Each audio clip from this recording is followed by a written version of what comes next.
Halo teman-teman Break the Glass Production, kembali lagi dalam program kesayangan kita yang mana khusus untuk muda-mudi mahasiswa FITTECH. Nah, hari ini kita masih membahas seputar skripsi yang menjadi kendala banyak sekali mahasiswa yang banyak dikeluhkan karena berbagai macam tantangan, ada yang bilang hambatan dan segala kesulitannya. Nah, sekarang kita akan ngobrol langsung hari ini dengan Bintang Yudayana, salah satu mahasiswa Ilmu Politik Universitas Airlangga angkatan 2017 yang baru saja menyelesaikan skripsinya, baru saja menyelesaikan sidangnya gitu. Kita tanyakan kepada Bintang langsung, gimana sih dia selama proses menyelesaikan skripsi ini dan sidangnya kemarin, apa aja yang menjadi koreksi. Nah, itu bisa menjadi masukan buat kita semua, ya kan? Terima kasih. Halo Bintang. Halo. Baik Bintang, terima kasih udah datang ke sini dan tetap semangat ya walaupun apapun yang terjadi pasca sidang skripsi, karena Anda juga akan segera menjadi alumni gitu, dan itu kan menjadi sebuah kebahagiaan untuk menjadi alumni, karena salah satu kewajiban kita, tantangan kita untuk menuju lulus itu selesai juga gitu. Nah, Bintang, hari ini aku minta Bintang untuk sharing-sharing tentang proses Bintang dalam mengerjakan skripsi. Nah, kalau boleh tahu tahun berapa nih Bintang waktu ngambil skripsi pertama itu? Memutuskan mengambil skripsi. Semester 7 itu tahun 2020 ya berarti ya? 2020 pas awal pandemi ya. Akhir 2019 ya, pandemi mulai masuk ya, Desember 2019 dan 2020 lah. Iya, berarti itu sudah masuk ke proses daring semuanya ya? Iya. PPKM itu kan 2020 mulainya di situ. Nah, kemudian ini kendalanya apa sih Bintang gitu? Ini prosesnya yang cukup lama kan, kalau mulai diambilnya di 2020 tapi di Agustus loh, ini udah Agustus 2022 kamu baru bisa sidang gitu. Yang menjadi masalah apa sih dulu kendalanya untuk proses menyelesaikan skripsi itu sendiri gitu? Jujur ya, kalau mau jujur itu lebih pada paling utama tuh ya data sih. Maksudnya selama kuliah tuh memang kalau misalnya ada proyek-proyek apa tuh saya jarang ditempatkan pada data, itu satu. Dan saya juga bukan orang yang benar-benar cakap untuk cari data ya. Kayak gitu. Dan sekarang ya berasa gitu pas skripsi. Soalnya kan dari dulu kan biasanya tempatin pada misalnya ngebuat teori gitu. Ya, dalam waktu tugas-tugas gitu maksudnya, ya, lebih banyak dibobotin untuk mengerjakan teoritis ya. Dan ya gitu. Iya, sedangkan skripsi ini kan karya ilmiah kamu sendiri gitu ya. Jadi kita ngomong data ya harus kamu yang menguasai gitu kan. Jadi data harus banyak-banyak dicari. Nah, gitu. Kendalanya apa sih ini waktu kamu mengumpulkan data? Waktu ngambil datanya itu pandemi loh ini. Waktu itu gimana kamu dulu cara mencari data, mengumpulkan datanya? Kalau sekunder sih sebenarnya gampang ya.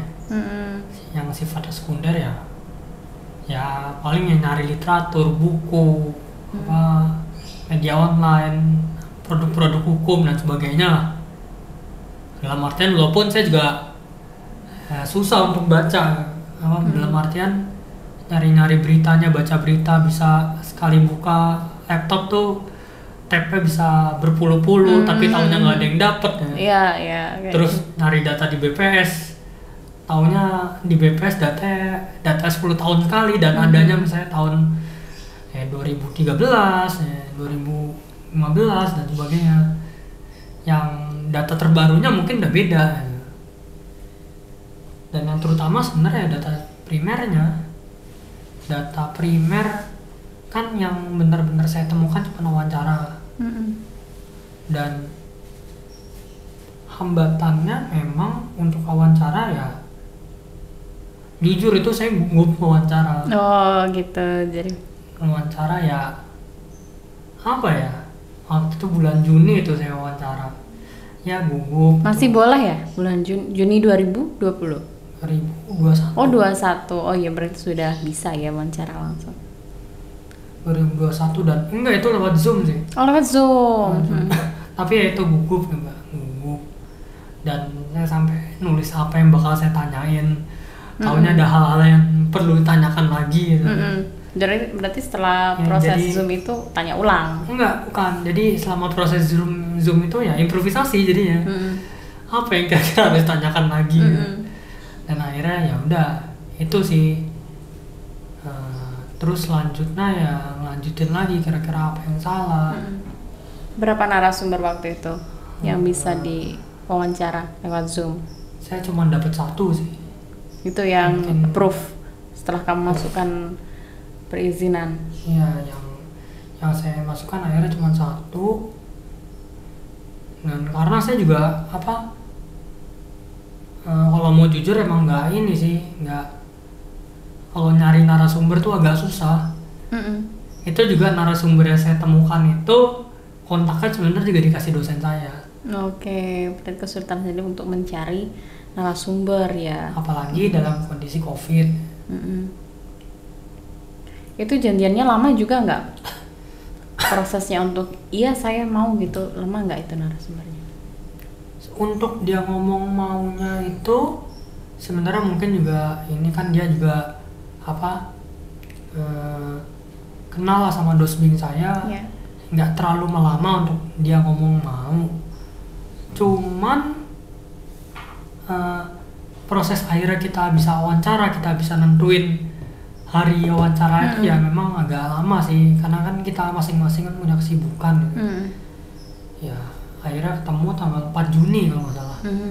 Ya sudah, kita wawancara, ya dia juga akhirnya menawarkan kan setelah wawancara ini berakhir, dia menawarkan ya bantuan misalnya dalam bentuk tulisan dia apa sebagainya. Ya sudah, terus lanjut di situ proses ya belum finishing sih, masih bab 3 waktu itu, bab 3 Juni, Juli akhir sampai Agustus lah bos, proses finishing di bab 4. Bab 4 setelah itu ketemu Pak Angga sebagai dosbing saya. Dia ngomong ya ada hal yang ya sebaiknya direvisi. Saya revisi lagi, terus dibilang oke, ini boleh maju, paling nanti beberapa hal yang kurang relevan ya dipotong-potong aja. Dan cuman ya akhirnya saya baru bisa maju tahun depannya 2022 ini. ya ada masalah lah dalam lain hal. Ya. Dampak pandemi ya. Kurang lebih karena dampak pandemi. pandemi. Oke. Dan sekarang akhirnya di 2022 ini kamu bisa mengajukan sidang gitu. Bisa di-sharing nggak supaya teman-teman semua ini juga bisa ngerasain vibes-nya di dalam ruang sidang itu gimana sih gini, calon-calon atau pejuang-pejuang skripsi ini. Kalau saya mau jujur, saya pesimis dan deg-degan. Oh gitu. Kenapa pesimis? Sampai salah satu pengujinya tuh ngomong saran terpenting tuh sebenarnya nih Tan, kamu jangan pesimis itu. Apa yang bikin kamu pesimis? Apa ya, dalam artian waktu pertama kali saya ini aja, saya ngeliat punya teman-teman saya yang dilakukannya bisa 100 lebih gitu. 140, 150. Kamu di bawah 100? Di bawah 180 total. Oke. 80. Oke. Dan kita tahu mungkin ya mungkin di zaman dulu kan ada dosen-dosen yang anggap di skripsi itu seharusnya 100 ke atas ya. Kita kan tahu ya, apalagi waktu zaman saya baru masuk kan banyak yang ngomong bahwa skripsi itu soalnya 100 halaman gitu. Paling kecil lah, paling kecil 100 halaman ya. Kalau di angkatan saya sih enggak, ada yang kurang juga sih. Cuman itu udah mental ya, kalau ngelihat teman-teman kita sebanyak-banyak itu gitu. Saya juga nggak sebanyak itu juga gitu. Jadi ya udah, itu deg-degan. Jadi pesimismu karena halaman itu? Ya itu, dan juga saya juga ada kesalahan ngeprint sih. Saya juga ada kesalahan ngeprint dalam artian ya ada yang berantakan dan susunannya berarti susunannya agak berantakan. Ya nantinya itu juga akan dikritik ya. Kamu udah punya walaupun bakal tahu ini potensi untuk dikritik gitu. Dan waktu itu sempat mikir, ini kayaknya nggak lulus sih. Jadi karena kamu sudah tahu punya ada banyak celah yang kamu baca, ini bakal jadi kritik gitu. Jadinya udah pesimis dulu. Dan kedua ya di data sebenarnya. Di data. Dan akhirnya terjadi di komen juga tuh. satu yang sebenarnya saya syukurin sebenarnya di judul sih saya nggak dikritik, karena kan saya menggunakan ada kata analisis ya. Analisis kan biasanya beberapa dosen nganggapnya seharusnya itu untuk tesis atau disertasi gitu. Dan saya alhamdulillah itu nggak dikritik lah, artinya ya dilewatin, oke. Dan juga dan sebenarnya paling banyak dikritik ya di data sih, data sama teknis. Karena memang jujur ya, saya kan teknisnya emang kurang bagus. Sebenarnya ada yang teknisnya saya udah perbaiki, ada draft yang teknisnya udah perbaiki, cuman waktu itu hard disk laptop saya rusak. Oh, jadi preparation dan itu. Flash disknya kena trojan. Jadi ya wassalam, nggak mau saya masukin email lagi, aduh. Salam ya sudah. Jadi ya mau nggak mau ya saya dikritik terutama di situ. Jadi PowerPoint berapa banyak nih? Berapa banyak halaman slide-nya nih? Saya jujur kalau buat PowerPoint saya jelek. Basic gitu ya, jangan bilang jelek lah, basic lah. Yang penting kan datanya. Jelek beneran, saya jelek buat PowerPoint, dan saya takut malah jadinya ya kayak bikin artikel yang seharusnya nggak usah. Makanya pada beberapa akhiran, ketika saya ngejelasin beberapa bab itu saya lebih senang nulis-nulis. Jadi kamu juga akhirnya waktu di ruang itu kamu nulis-nulis, kamu manfaatkan papan tulis ya kan? Walaupun cuman sebentar, dalam artian ya karena tadi kan dalam situasi sidang ya, saya juga gugup ketika nulis. Paling ini ya coret-coretan ya tapi paling enggak nulis di papan tulis sebenarnya lebih enak sih daripada untuk konseptor biasanya gitu. Coret-coret itu lebih enak. Tapi kamu dulu sebelum kan kamu bilang ada kendala sama teknik penulisan ya, yang kamu sendiri menyadari itu kekuranganmu gitu. Nah, ketika proses penulisan skripsi itu sendiri, kamu ketika punya kesulitan, aduh nggak beres ini teknik penulisanku, kamu sudah tahu nggak kalau yang kamu tulis waktu itu tekniknya salah, nggak pas gitu? Jadi gini, sebenarnya saya sih emang baca buku panduannya. Cuman tadi kan biasanya kan teknis itu di akhir-akhir lah. Kita akhir-akhir, dan problem tadi waktu hard disk saya rusak, terus ini saya rusak, saya cuman punya simpenan yang masih berantakan berantakan ya, terus ya udah. Dan tiba-tiba dapat waktu sidang bulan ini ya saya kelabakan. Kelabakan kira-kira apa nih kurangnya, dan waktu saya ngirim itu, saya tanggal berapa ya disuruh ngirim lagi ya, suruh ngirim fullnya. Saya pernah ngirim, ngirimnya masih draft sederhana lagi, dalam bentuk draft sederhana. Terus saya ngirim lagi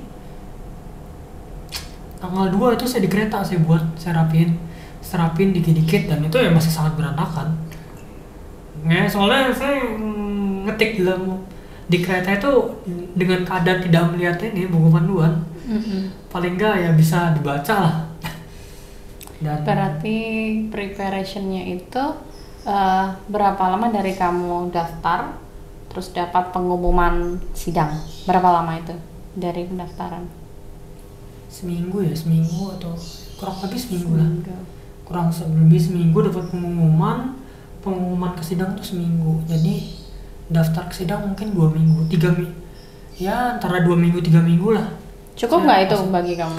Butuh bikin PPT buat kamu baca lagi, buat kamu cetak lagi. Cukup nggak itu waktu itu? Kalau mau jujur sebenarnya nggak cukup sih, tapi ya saya syukurin dalam artian ya akhirnya saya bisa sidang. Ya kalau mau jujur ya sebenarnya itu nggak cukup. Saya sih kalau saya pingin tuh sebenarnya tanggal 20-an gitu. Paling kan ada persiapannya bisa pelan-pelan gitu. Karena kan lebih enak sebenarnya kalau nyiapin pelan-pelan. Cuman ya tanggal segitu ya udah saya syukurin ya, daripada saya nggak sidang. Ya kan. Kalau di zaman aku nih ya, kita ngobrol menjelang kita sidang itu, karena saking nervousnya dan kita melihat sidang itu sebuah momentum yang sakral gitu, kita sama teman-teman itu biasanya latihan gitu. Kita presentasi di depan teman-teman, nanti di koreksi teman-teman. Jadi kamu nggak dapat momen itu ya? Tahun sebelumnya saya dapat Pak Angga ngasih momen itu ke saya. Cuman ya saat itu kan saya juga belum bisa presentasi. Saya jujur presentasi itu saya jelek lah. Jarang ngomong depan orang. Okay. Dan itu nanti juga akan dikritik waktu sidang. Ngomongnya harus ini. Jadi kamu nggak pede untuk presentasi juga nggak pede? Iya. Saya tuh datang sih bener-bener pikirannya kemana-mana. Satu, kedua ya nggak pede, pesimis dan sebagainya. Ya tadi sekali lagi ya salah satu saran utama dari penguji itu ya kamu harus optimis itu, percaya diri itu. Itu. Oke, kita ngomong balik lagi ke suasana ketika kamu sidang nih. Okay. Kayak gimana tuh awal kamu masuk sidang, terus habis itu presentasi, lalu cara penguji memberikan masukan penyampaiannya tuh seperti apa dulu yang disasar gitu ke kamu, yang ditarget? Oke, waktu pertama kali saya diminta untuk menjelaskan apa sih skripsi saya ini. Kedua, saya ditanya teori. Itu berkali-kali saya ditanya teori, tapi untungnya saya bisa jawab. Dalam artian ya 80-90% saya bisa jawab lah. Ya, walaupun terbata-bata saya jawabnya. Saya jujur aja sidang gimana sih. Terus cuman yang paling saya diinikan ya di data sih, yang saya ketika akhirnya ya walaupun pada awal saya bisa jawab, ujung-ujungnya apa saya harus saya emang harus mencari lagi deh Pak. Ngomongnya gimana nih? Kurang lebih salah satu penguji saya tanya gini, ini kan data tahun 2013. Karena sekarang udah 9 tahun ya. Udah 9 tahun, udah berubah dong datanya. Nah, kira-kira gimana nih untuk memastikan trennya? Saya ngasih berita. Ini Pak ada berita yang menyatakan gini. Oke, berita. Nah, dari berita ini kuat nggak? Nah, ini kan berita ini kan, ini ada berita lagi. Oke, ya berita ini dengan berita ini kuat nggak? Akhirnya, dan di situ ya akhirnya oke Pak, mungkin saya sepertinya harus mencari lagi. Nah itu. Dan di akhir saya diomongin, ini logikanya udah bagus, cuman ya tadi data-datanya masih lemah. Itu karena tadi ya misalnya data-data chart dari BPS-nya ya, misalnya tahunnya udah agak jauh gitu. Udah agak jauh dan ya berita-beritanya harus yang lebih kuat lagi gitu. Oke. Jadi kurang lebih Oke Bintang, sudah banyak kita ngomong tentang proses kamu skripsi ya, selama lebih 2 tahun ya, 2 tahun berarti. Oke. Sebenarnya yang berat itu bagi kamu proses penyelesaian skripsi itu sendiri, atau berat untuk menghadapi sidang itu sendiri dengan segala resiko revisian gitu? Dua-duanya itu berat, tapi dalam hal yang berbeda. Dalam artian skripsi itu pressingnya datang terutama dari dorongan untuk cepat selesai. Ya, pertama dalam artian bahwa ya di mana-mana orang tua pasti mengharapnya cepat selesai, cepat lulus lah, jangan berlama-lama lah. Itu. Dan kedua saya juga melihat kan ya kakak saya kerja gitu.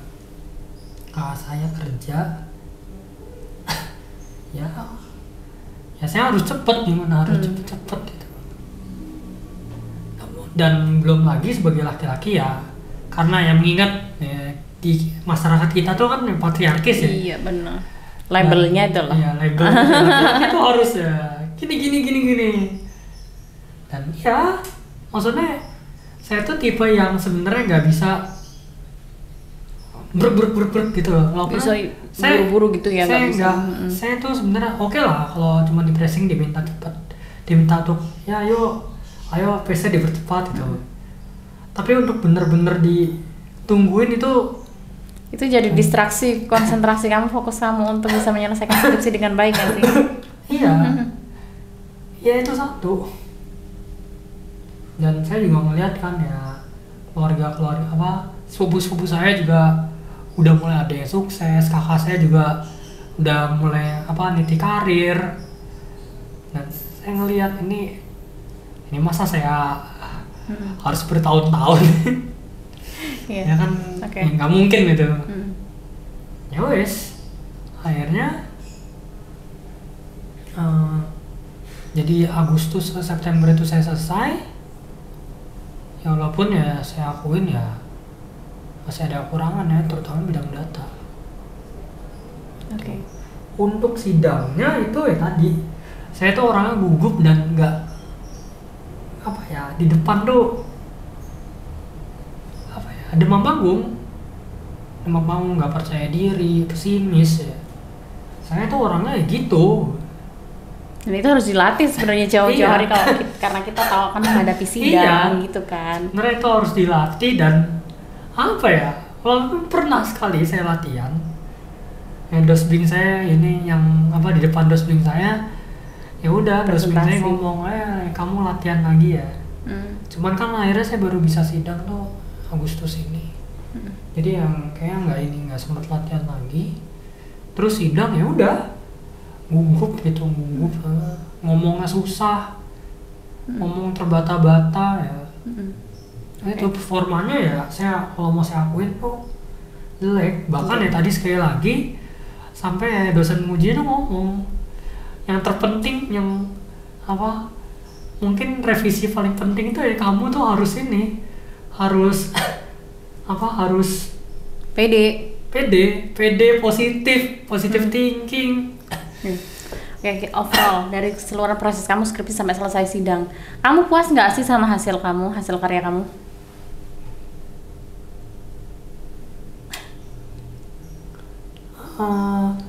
Saya kan masih S1 ya.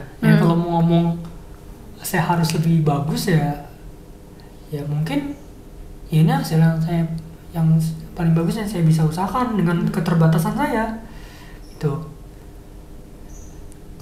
Tapi kalau mau ngomong puas atau enggak ya sebenarnya ya kurang puas. Cuman kan tadi ya kita punya keterbatasan ya, keterbatasan waktu, keterbatasan ini itu ya, keterbatasan gimana kita bisa, keterbatasan data yang ada itu. Dan bintang terakhir nih. Karena dari semua pengalaman kamu, apa yang bisa kamu sampaikan kepada teman-teman mahasiswa, para pejuang skripsi dan yang belum menyelesaikan skripsinya, supaya nggak sampai kejadian kayak kamu? Apa aja nih yang harus dilaksanakan sama mereka?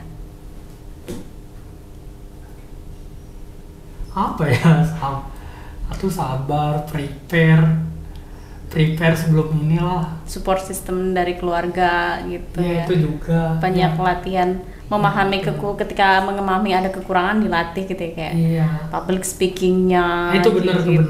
Teknik tulisannya dilatih kayak gitu, teknik tulisan, public speaking, terus lihat lagi skripsinya, baca lagi. Dan terutama juga untungnya saya nggak dikritik ini sih, maksudnya dalam artian saya hal itu dianggap bagus, logiknya nyampe nggak, dalam skripsi itu ya. Untungnya saya diomongin ya, untuk logikanya saya udah nyampe. Oke, bintang. Thank you buat hari ini, sukses terus, tetap semangat mengerjakan revisinya. Dan buat teman-teman semua, teman-teman dari The Glass Production dimanapun Anda berada yang menyaksikan, itu adalah pengalaman yang dibagikan oleh Bintang Yudayana. Dan untuk segala kekurangan dan semua hal-hal yang kurang memuaskan dari Bintang sendiri, itu bisa jadi masukan dan bahan hati-hati buat teman-teman semuanya ketika untuk prepare menjelang skripsi dan juga sidang. Oke, terima kasih Bintang sekali lagi, dan teman-teman sampai ketemu di season Break The Glass Production selanjutnya, tetap di Feedback.